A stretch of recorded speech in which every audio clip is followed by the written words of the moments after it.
अब आगे बढ़ते हैं और अब कक्षा 10 विज्ञान विषय का पाठ 1 भोजन एवं मानव स्वास्थ्य सुनेंगे। डाइट बीकानेर के निर्देशन में इस पाठ का आलेखन किया गया है रजनी शर्मा जी द्वारा और समीक्षा की है तरुण अरोड़ा जी ने। आओ पाठ सुनते हैं। प्यारे बच्चों, नमस्ते। बच्चों, हमने हमारे बड़ों से हमेशा से ये सुना है कि पहला सुख निरोगी काया, और ये बात ऐसे ही नहीं कही गई है। अच्छे खान पान के साथ खुद को स्वस्थ रखना ही जीवन जीने का आधार है। खान पान के रूप में वैसा ही पोषण हम वातावरण से विभिन्न पदार्थों द्वारा प्राप्त करते हैं। यही विभिन्न पदार्थ पाचन क्रिया के माध्यम से शरीर को विभिन्न अंगों की क्रियाविधि को सुचारू रूप से चलाए रखते हैं।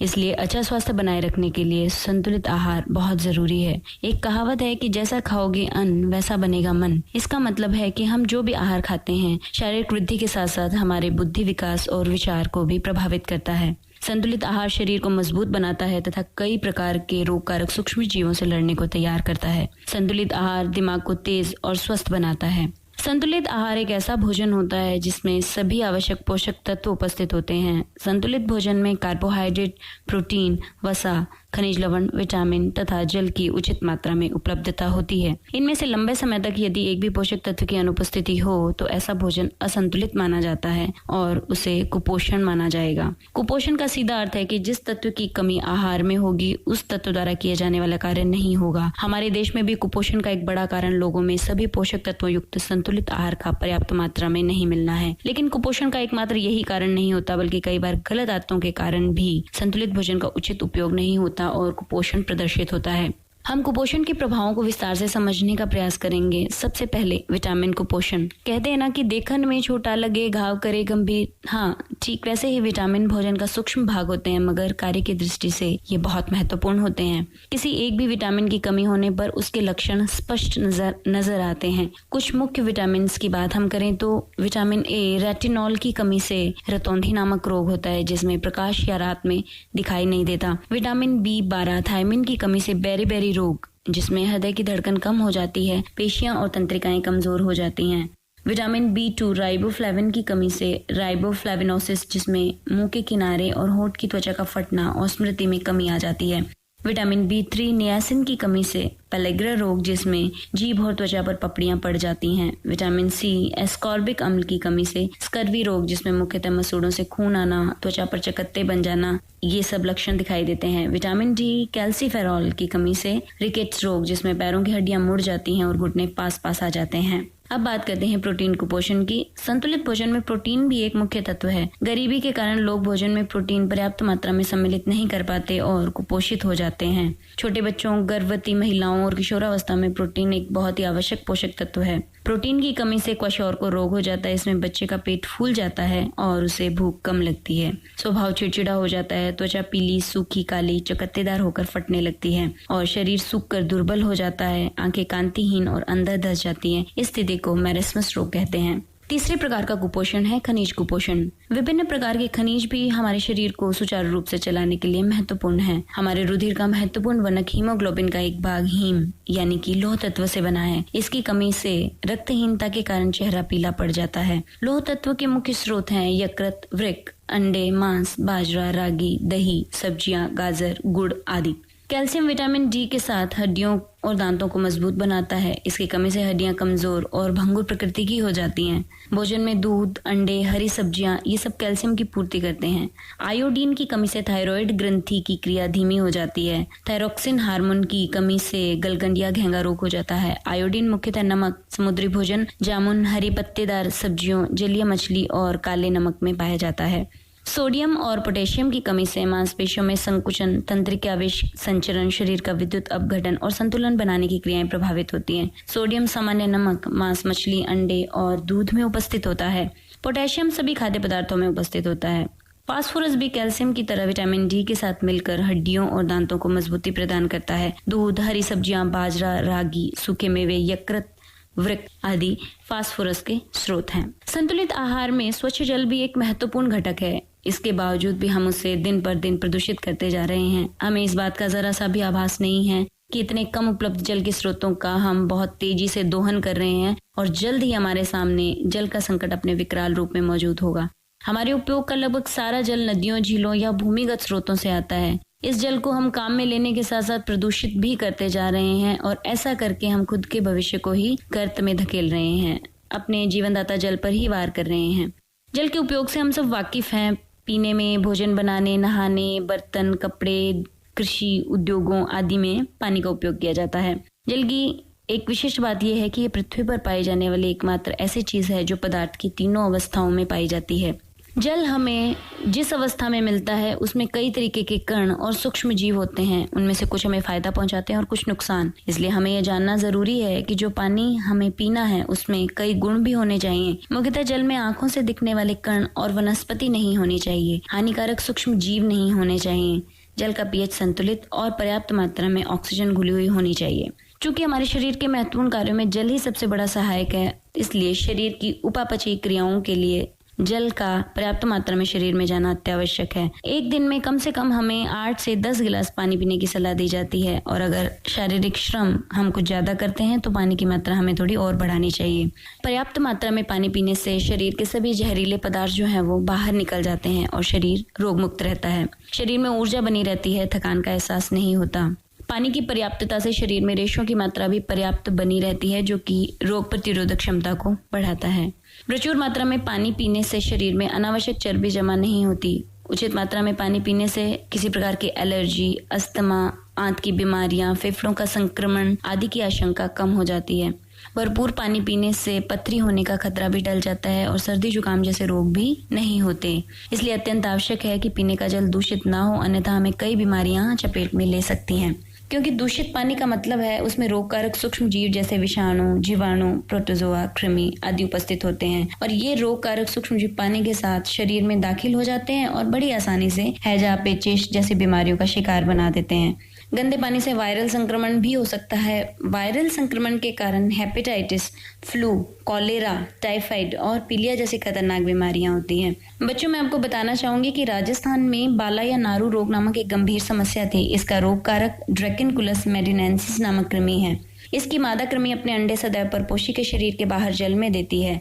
ऐसे दूषित जल के उपयोग से ये रोग दूसरे लोगों में भी फैल जाता है। हालांकि नारू उन्मूलन कार्यक्रम के प्रयासों से सन 2000 के बाद इसका कोई भी मरीज नहीं मिला, लेकिन फिर भी हमें सावधानी रखनी चाहिए कि ऐसे जल जनित रोगों के पुनरुद्भवन को रोकें और बचाव के लिए पानी को छानें, उबालें और फिर ही प्रयोग में लें। नदी, तालाब आदि जगहों में नहाना, कपड़े धोना, पीने का पानी सीधा लेना आदि मना हो। समय समय पर इनकी सफाई भी होनी चाहिए क्योंकि स्वच्छ जल ही तो है जीवन जीने का आधार। बच्चों, हम चर्चा कर रहे हैं मानव स्वास्थ्य और भोजन पर। संतुलित भोजन के अवयव उनका असंतुलन शरीर में बीमारियों को सीधा बुलावा देना है। ऐसा ही एक प्रभाव है मोटापा। मोटापा एक ऐसी स्थिति होती है जिससे हम सब परिचित हैं। जब शरीर में अत्यधिक शारीरिक वसा शरीर पर बहुत ज्यादा जमा हो जाती है तो वह स्वास्थ्य पर हानिकारक प्रभाव डालने लगती है। मोटापा हर तरीके से नुकसानदायक ही है। यह औसत आयु को घटा देता है और बहुत से रोगों जैसे हृदय रोग, मधुमेह, सांस संबंधी रोग और कई प्रकार के कैंसर का कारण भी बनता है। मोटापा बढ़ने का मुख्य कारण है कि जितनी ऊर्जा हम अंदर ले रहे हैं उतनी ऊर्जा का उपयोग नहीं हो पा रहा। आजकल लोगों में जंक फूड बहुत प्रचलित है जो कि खराब तेल, घी से बना होता है और उसे खाने के बाद हमारी जो खराब दिनचर्या है वो कोड़ में खाज का काम करती है। कम या ना के बराबर व्यायाम करना, शारीरिक शिथिलता, आलस्य, शारीरिक श्रम की कमी और शारीरिक क्रियाओं के सही ढंग से ना होने पर शरीर में चर्बी जमा होने लगती है। इसलिए बच्चों, यदि हमें स्वस्थ रहना है तो हमारी दिनचर्या में हमें कसरत, दौड़, शारीरिक श्रम और चुस्ती फुर्ती को अवश्य शामिल करना होगा। बच्चों, मानव स्वास्थ्य को लेकर एक आम शब्द हम सबने सुना है, रक्तचाप या ब्लड प्रेशर, जिसे बोलचाल की भाषा में बीपी कहा जाता है। हमारे शरीर का परिसंचरण तंत्र रक्त वाहिनियों के जाल से बना होता है। इन रक्त वाहिनियों में बहते रक्त द्वारा वाहिनियों की दीवारों पर डाले गए दबाव को रक्तचाप कहते हैं। ऐसी ही एक रक्त वाहिनी होती है धमनी, जो कि हृदय से शुद्ध रक्त को शरीर के सभी ऊतकों और अंगों तक ले जाती है। इस आधार पर ब्लड प्रेशर को नापा जाता है। किसी भी व्यक्ति का रक्तचाप सिस्टोलिक और डायस्टोलिक रक्तचाप के रूप में अभिव्यक्त किया जाता है, जैसे 120/80। सिस्टोलिक अर्थात ऊपर की संख्या धमनियों के दाब को दर्शाती हैं। इसमें हृदय की मांसपेशियां संकुचित होकर धमनियों में रक्त को पंप करती हैं और डायस्टोलिक रक्तचाप अर्थात नीचे वाली संख्या धमनियों में उस दाब को दर्शाती हैं जब संकुचन के बाद हृदय की मांसपेशियां शिथिल हो जाती हैं। एक सामान्य व्यक्ति का सिस्टोलिक रक्तचाप पारे के 90 और 120 mm के बीच तथा डायस्टोलिक रक्तचाप पारे के 60 से 80 mm के बीच होता है। जब हम डॉक्टर से रक्तचाप को नपवाते हैं तो डॉक्टर एक यंत्र का उपयोग करता है, उसे रक्तचाप मापी या स्फिग्मोमेमोमीटर कहा जाता है। रक्तचाप का असंतुलन 2 प्रकार से अपना प्रभाव दर्शाता है, निम्न रक्तचाप और उच्च रक्तचाप। निम्न रक्तचाप यानी कि लो बीपी वह ताप जिसमें धमनियों और नसों में रक्त का प्रवाह कम होने के लक्षण या संकेत दिखाई देते हैं। जब रक्त का प्रवाह काफी कम होता है तो मस्तिष्क, हृदय तथा गुर्दे जैसे महत्वपूर्ण अंगों में ऑक्सीजन और पौष्टिक आहार नहीं पहुंचता। उससे ये अंग सामान्य रूप से काम नहीं कर पाते और स्थायी रूप से क्षतिग्रस्त हो सकते हैं। हाई बीपी उच्च रक्तचाप धमनियों में रक्त के अधिक दाब के कारण ये होता है। इसके कई कारण हो सकते हैं, चिंता, क्रोध, ईर्ष्या, भ्रम और कई बार अत्यधिक खाने से, चीनी, मसाले, तेल, घी, अचार, मिठाइयाँ, मांस, चाय, शराब और सिगरेट के कारण। साथ ही व्यायाम या शारीरिक श्रम की कमी से भी हाई बीपी हो सकता है। ऐसे समय पोटेशियम युक्त भोजन करना चाहिए। ताजे फलों का सेवन, रेशे युक्त पदार्थ खाने चाहिए। अत्यधिक मांस, घी, मदिरापान, धूम्रपान आदि का सेवन न करें और नियमित व्यायाम, प्राणायाम, योग और ध्यान करें। रोजाना 30 मिनट तक पैदल चलना सबसे अच्छा व्यायाम है। बच्चों, मानव स्वास्थ्य के अगले चरण में अब हम बात करेंगे नशीले पदार्थों की। आजकल युवाओं में नशा करने की प्रवृत्ति बढ़ती जा रही है, जो कि नासमझी के चलते उनके स्वास्थ्य के साथ खिलवाड़ कर रही है। किशोरावस्था के समय ऐसी खराब आदतें उन्हें अपनी तरफ आकर्षित कर लेती हैं। नशे में होता कुछ नहीं है, केवल एक आनंद का भ्रम उत्पन्न करने की दृष्टि से लोग नशीले पदार्थों का उपयोग करते हैं और धीरे धीरे इन पदार्थों की आदत पड़ जाती है। प्रत्येक नशीला पदार्थ मानव शरीर पर कुप्रभाव ही डालता है और उसे एक स्थायी रोगी बना देता है। आज हमारी इस चर्चा में हम समाज में फैले कुछ प्रचलित नशीले पदार्थ और उनके कुप्रभावों के बारे में बात करेंगे। सबसे पहले बात करते हैं गुटखे की। सुपारी के टुकड़े, कत्था, चूना, संश्लेषित खुशबू, धातुओं के वर्क और कई बार तंबाकू मिलाकर भी गुटखे को तैयार किया जाता है। ऐसे पाउच बहुत आसानी से गांव शहर के हर नुक्कड़ गली में उपलब्ध हैं। छोटे छोटे बच्चे भी आजकल इसका उपयोग करने लगे हैं। उन बच्चों को जरा भी अंदाजा नहीं है कि इसमें उनका दुगना नुकसान है, आर्थिक भी और शारीरिक भी। सब म्यूकस फाइब्रोसिस रोग के कारण जबड़े की मांसपेशियां कठोर हो जाती हैं और जबड़ा पूरा खुल नहीं पाता। कई बार ऐसे संश्लेषित पदार्थों से कैंसर भी हो सकता है। गुटखे की तरह ही एक और प्रचलित नशा है तंबाकू यानी कि टबैको का। तंबाकू एक पौधे की पत्तियों से प्राप्त होता है जिसका नाम है निकोटियाना टबैकम। इसकी पत्तियों में 1 से 8% तक निकोटिन नामक एल्कलॉइड पाया जाता है। लोग कई तरीके से तंबाकू का सेवन करते हैं। कुछ लोग पान, गुटखे या चूने के साथ इसे चबाते हैं और कुछ इसके पाउडर को सूंघते हैं। कुछ लोग इसके पाउडर को मंजन की तरह दांतों और मसूड़ों पर मलने में भी उपयोग करते हैं। तंबाकू को बीड़ी, सिगरेट, चिलम, सिगार, हुक्का या अन्य रूप में भी प्रयोग किया जाता है। तंबाकू के सेवन के बड़े भारी नुकसान होते हैं। तंबाकू के निरंतर सेवन से मुंह, जीभ, गले और फेफड़ों का कैंसर होने की संभावना बढ़ जाती है। तंबाकू में उपस्थित निकोटिन एल्कलॉइड धमनी की दीवारों को मोटा कर देती है, जिससे रक्तदाब और हृदय धड़कन की दर बढ़ जाती है। गर्भवती महिलाएं यदि तंबाकू का सेवन करती हैं तो भ्रूण विकास की गति मंद पड़ जाती है। सिगरेट के धुएं में उपस्थित कार्बन मोनोऑक्साइड लाल रक्त कणिकाओं को नष्ट करके रुधिर की ऑक्सीजन परिवहन की क्षमता कम कर देती है। इसीलिए सार्वजनिक स्थानों पर धूम्रपान करना कानूनन जुर्म है, क्योंकि धूम्रपान से निकोटिन युक्त धुआं हवा के साथ आसपास बैठे सभी लोगों के फेफड़ों में पहुंचता है और सबको नुकसान पहुंचाता है। बच्चों, आपको जानकर आश्चर्य होगा कि पूरे विश्व में प्रति वर्ष 60 लाख से ज्यादा लोग तंबाकू के उपयोग के कारण असामयिक मौत का शिकार हो जाते हैं। इसलिए आप सबका ये दायित्व बनता है कि अपने आसपास में जो भी व्यक्ति नशीले पदार्थों का सेवन करता है उसे नशा सेवन की हानियों से अवगत कराएं और नशा मुक्ति हेतु प्रेरित करें। अब बात करते हैं मद्यपान अर्थात मदिरा की। मदिरा या शराब एक ही पदार्थ एथाइल अल्कोहल से बनती है। इसके बड़े भारी दुष्प्रभाव हमें देखने को मिलते हैं। मदिरा पान से अल्कोहल रक्त प्रवाह द्वारा यकृत में चला जाता है और अधिक मात्रा में अल्कोहल को यकृत एसिटाल्डिहाइड में बदल देता है, जो कि एक जहरीला पदार्थ है। अल्कोहल के प्रभाव से व्यक्ति के शरीर का संतुलन और नियंत्रण कमजोर हो जाता है, जिससे कार्य क्षमता कमजोर होकर धीरे धीरे मंद पड़ जाती है और दुर्घटना की संभावना बढ़ जाती है। अल्कोहल तंत्रिका तंत्र को प्रभावित करता है, जिससे स्मरण क्षमता में कमी आती है। इसके प्रभाव से वसीय यकृत रोग, जिसे बोलचाल की भाषा में फैटी लीवर कहा जाता है, हो जाता है। इससे प्रोटीन और कार्बोहाइड्रेट संश्लेषण पर सीधा सीधा प्रभाव पड़ता है और इसके साथ घर की आर्थिक स्थिति तो कमजोर होती ही है और समाज में भी ऐसे व्यक्ति को हेय दृष्टि से देखा जाता है। अब बात करते हैं अफीम की। अफीम भी एक नशीला पदार्थ है जो कि पेपेवर सोमनिफेरम नामक पौधे के कच्चे फल से प्राप्त दूध को सुखाने से बनता है। इस दूध में लगभग 30 प्रकार के एल्कलॉइड पाए जाते हैं। मॉर्फिन और कोडीन नामक एल्कलॉइड का उपयोग दर्द निवारक दवा बनाने में किया जाता है, अतः अफीम की खेती इसीलिए की जाती है। आनंद और भ्रम की अनुभूति प्राप्त करने के लोग अफीम या उससे बने नशीले पदार्थ हेरोइन का उपयोग भी करते हैं। ग्रामीण क्षेत्रों में तो गम या खुशी के अवसरों पर अफीम की मनुहार करने की कुप्रथा आज भी है। आपको ये जानकर हैरानी होगी कि ग्रामीण क्षेत्रों में कई माताएं अपने छोटे बच्चों को सुलाने के लिए अफीम खिलाती हैं। कई लोग अफीम के डोडे उबालकर भी पीते हैं। खुशी हो या गम हो या कोई भी कारण हो, अफीम सेवन करना व्यक्ति के लिए बहुत बहुत ज्यादा नुकसानदायक है। धीरे धीरे इस नशे की मात्रा बढ़ने लगती है और रोग प्रतिरोधक क्षमता शरीर की बिल्कुल खत्म हो जाती है और अंत में व्यक्ति असामयिक मृत्यु को प्राप्त होता है। बच्चों, अब आपको समझ में आ गया होगा कि नशा जैसा भी हो व्यक्ति का नुकसान ही है। विशेषकर किशोर और युवा नशे के जाल में फंस जाते हैं और इसका परिणाम होता है परिवारों से विच्छेदन, अपराध प्रकृति की वृद्धि और शारीरिक तथा मानसिक कमजोरी। नशा एक लत है, बुरी आदत है। आंकड़ों की बात करें, एक सर्वेक्षण के अनुसार भारत में 42% शराब, 20% अफीम, 30% हेरोइन, 6% गांजा तथा 18% से अधिक लोग अन्य प्रकार के नशे करते हैं। आजकल तो डॉक्टर की पर्ची पर मिलने वाली दवाइयों जैसे मॉर्फिन, पैथडीन, प्रोपोक्सिफिन, नाइट्रोजिपाम, डाइजिपाम आदि का दुरुपयोग नशे के लिए बढ़ा है। पंजाब, राजस्थान, मध्य प्रदेश, उत्तर प्रदेश और गुजरात में अफीम का पारंपरिक सेवन जारी है। वहीं पूर्वोत्तर राज्यों में हेरोइन का इंजेक्शन लेने का प्रचलन भी अधिक है। ये बहुत ही खराब स्थिति है। आपको शायद अंदाजा भी नहीं होगा कि लोग जूता चिपकाने का गोंद, correction fluid, spray paint, nail polish, सूखे इरेजर, मार्कर और गैसोलीन में मौजूद पदार्थों को सांस के साथ अपने शरीर में लेते हैं।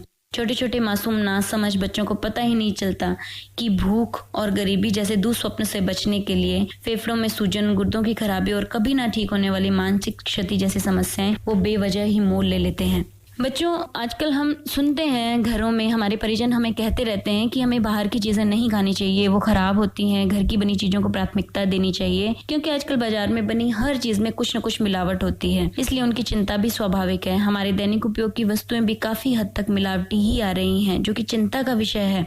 पूरे देश में मिलावटी खाद्य पदार्थों की बाढ़ सी आ गई है। किसी भी वस्तु को उठाकर देख ले, नकली दूध, घी, तेल, चाय पत्ती, मसाले, सब कुछ नकली माल खुले आम बिक रहा है। दुखद तो यह है कि इन चीजों को खाकर यदि कोई बीमार पड़ता है तो जीवन रक्षक दवाइयां भी नकली हैं उसका इलाज करने को। यदि हम मिलावटी सामान को देखें तो हम पता नहीं लगा पाते कि लोग कितनी चालाकी से हमारी आंखों में धूल झोंक देते हैं। लाल मिर्च के पाउडर में ईंट का चूरा मिला दिया जाता है, काली मिर्च में पपीते के बीज मिला दिए जाते हैं। ऐसे कई उदाहरण मिलते हैं। सबसे ज्यादा जो मिलावट के लिए प्रचलित है वो है कोल्ड ड्रिंक्स। ये बहुत ही फेमस पेय पदार्थ है। कोल्ड ड्रिंक्स में मिलाए जाने वाले तत्वों में कोई मानक निर्धारित नहीं होता, इसलिए इन शीतल पेय में मिलाए जाने वाले तत्वों की मात्रा की जानकारी अधिकृत एजेंसीज तक को भी नहीं है, जो कि बहुत ही चिंता का विषय है। क्योंकि कोल्ड ड्रिंक्स में पाए जाने वाले lindane, DDT, malathion and chlorpyrifos cancer के लिए जिम्मेदार माने जाते हैं। कोल्ड ड्रिंक्स के निर्माण के समय इसमें फास्फोरिक एसिड डाला जाता है, जो कि दांतों पर सीधा सीधा प्रभाव डालता है। उसमें लोहे को गलाने तक की भी क्षमता होती है। इस तरह इसमें एथाइलिन ग्लाइकोल नामक केमिकल मिलाया जाता है, जो कि पानी को 0 डिग्री तक जमने नहीं देता। आम भाषा में इसे मीठा जहर भी कहा जाता है। सभी कोल्ड ड्रिंक्स मिलकर एसिडिटी बढ़ाते हैं। बोरिक एसिड, एरिथॉर्बिक और बेंजोइक एसिड मिलकर कोल्ड ड्रिंक्स को अति अम्लता प्रदान करते हैं, जिससे पेट में जलन, खट्टी डकारें, दिमाग में सनसनी, चिड़चिड़ापन, एसिडिटी और हड्डियों के विकास में अवरोध उत्पन्न करता है। कोल्ड ड्रिंक्स में 0.4 ppm सीसा डाला जाता है, जो कि स्नायु तंत्र, मस्तिष्क, गुर्दा, लीवर के लिए बहुत हानिकारक होता है। बच्चों, हम में से ज्यादातर लोगों की दिनचर्या में दूध पीना भी शामिल होता है, लेकिन आजकल तो दूध भी स्वास्थ्यवर्धक द्रव्य न होकर मिलावटी तत्वों का एक नमूना ही रह गया है। स्वास्थ्य विभाग की जांच से यह सामने आया है कि देश भर में बहुत ज्यादा लोग हैं जो कि घटिया, मिलावटी और हानिकारक दूध पी रहे हैं। बाजार में मिलने वाला खाद्य तेल और घी भी खराब गुणवत्ता और मिलावटी मिल रहा है। सरसों के तेल में सत्यानाशी के बीजों का तेल और सस्ता पाम ऑयल मिलाया जाता है। देसी घी में वनस्पति घी मिलाना तो आम बात हो गई है। फल और सब्जियों को भी चटक, रंग और ताजा दिखाने के लिए रसायनों के इंजेक्शंस लगाए जाते हैं। मिलावटों की सूची बहुत लंबी है। चना और अरहर की दाल में खंसारी दाल, बेसन में मक्के का आटा, चावल दाल पर बनावटी रंगों की पॉलिश ये की जा रही है। बाजार की मिठाइयों में भी ऐसे रंग प्रयोग किए जा रहे हैं जो कि कैंसर का कारण बनते हैं और डीएनए में विकृति आ सकती है। त्योहार के दिनों में तो नकली मावा का बाजार में पूरा राज होता है। दुखद बात यह है कि मिलावटी और नकली खाद्य पदार्थों से होने वाले रोगों का भी हम इलाज नहीं करवा पाते, क्योंकि मिलावटी दवाइयों की समस्या तो सभी सीमाओं को पार कर गई है। इसलिए औषधि विनिमय और दवाइयों की समस्या पर गठित माशेल समिति ने नकली दवाओं का धंधा करने वालों को मृत्यु दंड देने की सिफारिश की है। सही भी है, मिलावट एक महारोग बनता जा रहा है। आम जन की जान के साथ लोग आसानी से खिलवाड़ किए जा रहे हैं। सुरक्षित भोजन के संदर्भ में भारत में एक मुख्य कानून है 1954 खाद्य पदार्थ अल्प मिश्रण निषेध अधिनियम, जो की आवश्यकता है कि न्याय प्रक्रिया में बदलाव हो और इसका क्रियान्वयन बहुत ही सख्ती से किया जाए ताकि ऐसे कड़े नियम बनाए जाएं ताकि लोग मिलावट करने से डरने लगें। हम एक स्वस्थ जीवन जीना चाहते हैं, हमें एक स्वस्थ जीवन चाहिए। आज की चर्चा को यहीं विराम देते हुए मैं कहना चाहूंगी कि पोषण ही जीवन का आधार है। साफ सुथरा स्वच्छ संतुलित आहार नियमित रूप से लें और जहाँ तक हो सके बाहर का खाना ना खाएं। सबसे जरूरी बात, नशाखोरी से दूर रहें और लोगों को भी दूर रखने के प्रयास करें। धन्यवाद। बच्चों, तो शिक्षिका ने हमें कितने अच्छे से बताया कि विटामिन कौन कौन से होते हैं और उनकी कमी से हमें क्या बीमारी होती है। साथ ही हमने ये भी जाना कि खाने की चीजों में कितनी मिलावट होती है आजकल। ये तो आपने भी अनुभव किया होगा। इसीलिए जब भी बाजार जाओ, चीजों को बहुत सोच समझ कर लेना। पैकेट में पैक चीजों की एक्सपायरी डेट जरूर चेक कर लेना लेने से पहले। कुछ चीजें नकली है या नहीं, उन्हें जानने के तरीके भी हैं। आप अपने घर में बड़ों से ये तरीके जानना।